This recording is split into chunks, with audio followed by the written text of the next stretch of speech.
Kaji selidik yang dilakukan Bank Negara Malaysia mendapati 75% daripada penduduk negara ini tak mempunyai wang simpanan sekurang-kurangnya RM1,000. Antara menjadi penyebab utama trend membeli secara online, pengurusan dari segi buy now pay later, dan sehinggalah mereka ini terdedah dengan amaun hutang yang tinggi perlu mereka bayar dan memang tiada langsung wang simpanan di tangan.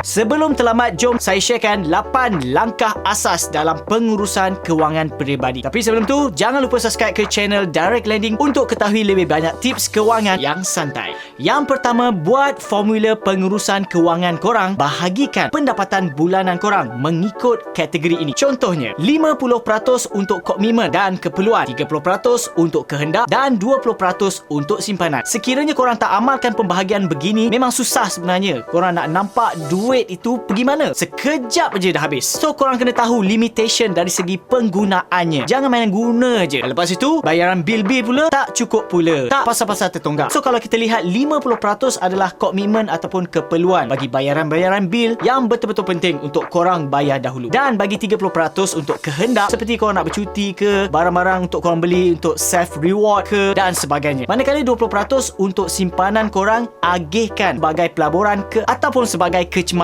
yang perlu ada setiap bulan. Dan yang kedua, rekod perbelanjaan. Setiap perbelanjaan perlu korang tahu mana perginya duit korang selepas dapat je gaji. Yelah, kadang-kadang kita tak naklah anggaran perbelanjaan dalam bulan itu ataupun bulan ini sekalipun tersasar. So sebab itulah at least catatkan dalam buku nota ataupun korang di aplikasi kewangan yang ada je. Okay, korang boleh download untuk track mana perginya wang korang dibelanjakan. Dan yang ketiga, mula bina simpanan. Perlu korang tingkatkan jumlah simpanan walaupun ambil masa. At least korang kena ada dana kecemasan bila berlakunya keadaan yang tak disangka. Walaupun pakar pengurusan kewangan ada maklumkan nak ada tabur kecemasan ini sekurang-kurangnya 3 hingga 6 bulan dari gaji korang tau. Cuba try korang peruntukkan setiap bulan je. Guna je formula yang saya ada maklumkan tadi, iaitu 50, 30, 20. Contohnya kalau kita lihat 20% daripada gaji korang iaitu RM3,000 untuk simpanan, iaitu RM600. Tapi sekiranya amount ni terlalu besar, korang boleh kurangkan kepada 10% dan ini mengikut kemampuan korang. Tapi yang penting, jangan putus asa untuk korang naikkan simpanan korang setiap bulan ataupun setiap tahun sekalipun. Dan yang keempat, pelbagaikan akaun bank. Sekiranya korang letakkan semua wang korang dalam satu akaun, memang agak berbahaya. Sebenarnya saya nasihatkan at least korang perlu ada lebih sikit. Yang mana satu korang letakkan untuk kegunaan harian dan satu lagi untuk simpanan. Sekiranya korang letak satu akaun, korang akan nampaklah amount yang banyak dekat situ dan korang akan cuba nak habiskan. Dan ini pun akan jejaskan simpanan untuk jangka masa panjang. So bila korang dah mula banyak menyimpan, korang boleh je menyimpan ataupun try simpanan yang ada kadar faedah yang lebih tinggi. Untuk menyimpan contohnya UOB Stash yang menawarkan faedah bonus sebanyak 0.5% setahun. Maksudnya kat sini, sekiranya korang simpan lagi lama, lagi banyak korang simpan, lagi banyaklah faedah bonus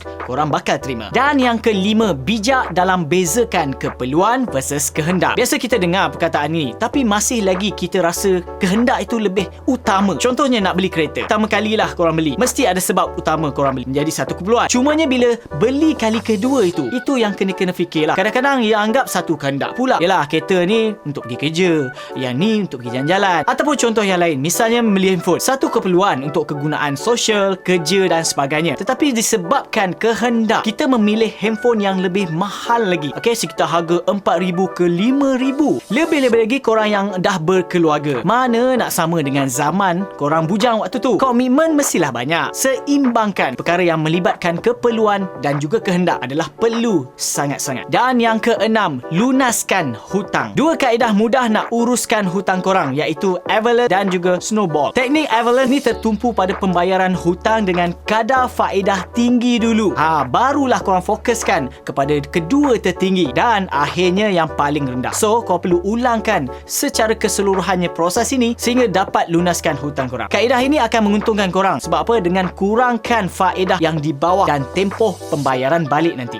teknik snowball. Kaedah ini perlu korang fokuskan kepada buat pembayaran yang besar dulu untuk pinjaman dengan baki tertonggak yang terendah sebelum beralih kepada hutang yang lain. Sebab apa? Ini akan membuatkan korang akan lebih ke depan dengan bertindak dalam melunaskan segala baki yang ada. Dan yang ketujuh, ketahui cara pembiayaan semula ataupun penyatuan hutang. Dua strategi ini membolehkan korang kat luar sana ingin menukar pinjaman yang lebih baik dengan kadar faedah dan pembayaran bulanan yang lebih rendah sebenarnya. Untuk penerangan ringkas tentang penyatuan hutang ini, maksudnya gabungkan semua hutang-hutang yang ada, contohnya macam kad kredit, rumah ke, loan kereta ke, ataupun motor dalam satu hutang sahaja dengan satu pembayaran. Bagi pembiayaan semula, gantikan hutang sedia ada korang dengan hutang yang baru. Aduh, tambah lagi hutang. Kan sebenarnya kita tahu kadar faedah hutang lama ni memang tinggi. So kita nak carilah yang murah. So di sini komitmen bulanan pun tak adalah mahal sangat. Korang nak bayar kan, tapi tempoh untuk korang bayar balik kiranya jadi panjang lah. Dan yang ke-8, pastikan skor kredit korang sentiasa sihat. Bila sebut skor kredit, ramai orang tak tahu. Tapi bila sebut Sikris ataupun Sitos, semua orang tahu. Oh, itu yang blacklist tu ke? Bukan. Ini bermaksud bank-bank ataupun badan peminjam-peminjam kat luar sana, dia nak tengok kelayakan korang ni, dia refer pada skor kredit korang. Kat situlah dia boleh tengok semua pinjaman-pinjaman korang yang ada sebelum ni pun, ataupun masih lagi ada tertonggak, sejarah pembayaran ke, ataupun maklumat kredit-kredit lain-lain. So perlulah korang make sure bayar ikut timing yang betul, barulah skor kredit korang cantik sahaja dan layaklah untuk korang mohon mana-mana permohonan pinjaman nanti. Itu sahaja perkongsian dalam episod kali ini. Sekiranya ada sebarang pertanyaan ataupun cadangan, komen saja di ruang komen di bawah. Jangan lupa subscribe ke channel Direct Lending untuk lebih banyak tips kewangan yang santai.